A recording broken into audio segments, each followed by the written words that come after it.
হঠাৎ আপনি গান শুনতেছেন, এমন সময় উপর দিকে ঠেলে দিলেন, দেখতেছেন একটা ইসলামিক ভিডিও আসতেছে। সেই ভিডিওটা আপনি মন দিয়ে শুনতেছেন।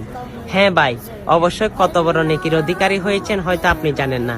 কঠিন হাসরের দিনে যখন আপনি তত্তর করে কাঁপবেন, জাহান্নামে যাওয়ার জন্য আল্লাহ অর্ডার দিবে, তখন কিন্তু আমার প্রিয় নবী আপনাকে পিছন দিকে ডাক দিবে। কেন? আপনি ইসলামিক ভিডিও এবং ইসলামিক কথাবার্তাগুলো মন দিয়ে শুনেছেন, আমার রসুলের মায়ায় পড়ে গেছেন। তাই হ্যাঁ ভাই, অবশ্যই এই সুন্দর একটা কাহিনী বলে দিলাম। আমার প্রিয় নবীজি দেখবেন, তাকে আপনাকে হাত ধরে তার সাথে জান্নাতুল ফেরদৌসে টেনে ঢুকে দিবে, তখন আপনার কেমন লাগবে? আরে ভাই, এই বার্তাগুলো শুনলে এমনিও গামের পশম দাঁড়িয়ে যায়। আরে ভাই, ভিডিওটা শেয়ার করে অনেক মানুষের কাছে শেয়ার করে দিন, তারা ইসলামের প্রতি অগ্রসর হোক এবং ইসলামিক ভিডিও বেশি বেশি দেখুক। আর আপনার থেকে এই ভিডিওটা যদি ভালো লেগে থাকে, সকল মুসলমানের কাছে বেশি বেশি পৌঁছে দিবে। আমিন।